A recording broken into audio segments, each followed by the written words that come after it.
Hi friends, welcome to the channel. ఈ వీడియోలో మనం చూడబోతున్నాం వరుణ్ సందేశ్ యాక్ట్ చేసి అండ్ ఈటీవీ విన్ యాప్లో వచ్చిన చిత్రం చూడక మూవీ రివ్యూ. అండ్ ఈ మూవీ మొత్తం చూసిన తర్వాత నా ఒపీనియన్ చెప్పాలి, నాకైతే మూవీ అయితే నచ్చలేదు. లైక్ రీసెంట్ టైమ్స్లో వచ్చిన like one of the worst movie.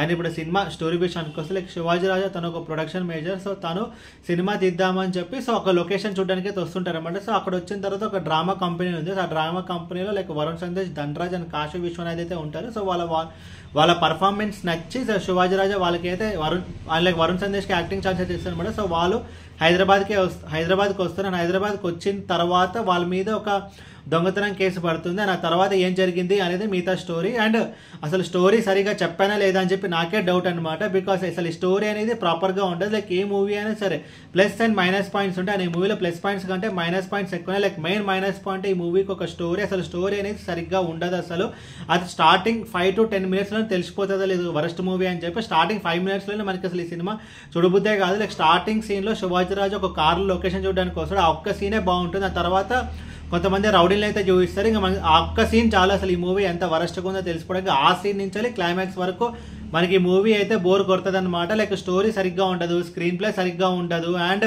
అసలు బ్యాక్గ్రౌండ్ స్కోర్ ఒకటి ఉంటుంది. అసలు అది బ్యాక్గ్రౌండ్ స్కోర్ సీన్కి ఏదో ఇవ్వాలి అన్నట్టు ఇస్తారు తప్ప అసలు ఆ బ్యాక్గ్రౌండ్ స్కోర్ ఆ బొమ్మకి అసలు మ్యాచ్ అనేది అవ్వదు. అసలు ఆ సీన్స్కి ఎలివేట్ సంగతి పక్కన పెడితే అసలు బ్యాక్గ్రౌండ్ స్కోర్ అనేది చాలా ఇరిటేటింగ్ అయితే ఉంటుంది. అండ్ ఇంకోటి ఏంటంటే ఈ మూవీలో ఆర్టిస్టులు బాగా పర్ఫామ్ చేశారు అని చెప్పడం కంటే లైక్ మనకు తెలిసిన ఆర్టిస్టులు ఉన్నారు అంతే. అదే ఒకటి ఈ మూవీకి ఒక ప్లస్ పాయింట్. అంతే, మనకి తెలిసిన ఆర్టిస్టులు ఉన్నారు, వాళ్ళందరూ మంచిగా పర్ఫామ్ చేశారనేది సెకండరీ. మనకి తెలిసిన 4 ముఖాలు అయితే ఆ మూవీలో ఉన్నాయి. లైక్ వరుణ్ సందేశ్ కానీ, కాశీ విశ్వనాథ్ కానీ, ధనరాజ్ కానీ, శివాజీ రాజా కానీ, రవిబాబు కానీ, తలికెళ్ళిన బర్నేజ్, ఇలా మనకు తెలిసిన ఆర్టిస్టులు ఉన్నారన్నమాట. అదే ఇక మూవీకి ఒక మేజర్ ప్లస్ పాయింట్. అసలు ఈ తెలిసిన ఆర్టిస్టులు కనుక పోస్టర్ మీద వేయకపోతే అసలు మరి ట్రైలర్లో తమిళలో ఉంటుంది. ఆ ట్రైలర్ అసలు పెట్టకపోతే అసలు మా ట్రైలర్ కూడా చూడము. అసలు స్టోరీ స్క్రీన్ ప్లే అయితే సరిగ్గా లేదు. అండ్ బ్యాక్గ్రౌండ్ స్కోర్ కూడా అంతే. ఒకే ఒక ప్లస్ పాయింట్ నాకేమనిపించింది అంటే కనుక డిఓపి బాగుందని చెప్పడం, డిఓపి జస్ట్ ఓకే. అని మనకు తెలిసిన కొంతమంది ఆర్టిస్టులు అయితే ఉన్నారు. అది తప్ప ఈ మూవీలు అన్ని మైనస్ పాయింట్స్. అసలు స్టోరీ సరిగ్గా ఉండదు, స్క్రీన్ ప్లే సరిగ్గా ఉండదు.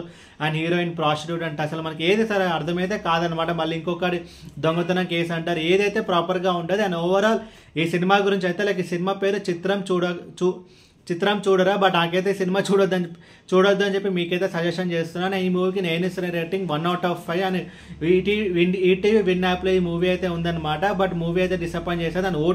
అండ్ ఒకే ఒక మంచి పని ఏంటంటే ఈ మూవీని థియేటర్లో అయితే స్కిప్ అయితే చేస్తారు. అదే ఒక మంచి పని. అండ్ ఓటీటీలో వేస్తారు. అండ్ ఓటీటీలో కూడా చూడడానికి వీలు లేకుండా ఉందన్నమాట ఈ సినిమా. అండ్ ఈ మూవీకి నేను ఇస్తున్న రేటింగ్ 1/5. ఏ వీడియో మీకు నచ్చితే కనుక లైక్ కొట్టి షేర్ చేస్తే మీ ఫ్రెండ్స్ అంతా సబ్స్క్రైబ్ చేయించండి. మీకు ఇంకేమైనా వేరే సినిమా రివ్యూస్ కావాలంటే కింద కామెంట్ బాక్స్లో కామెంట్ చేయండి. Thank you.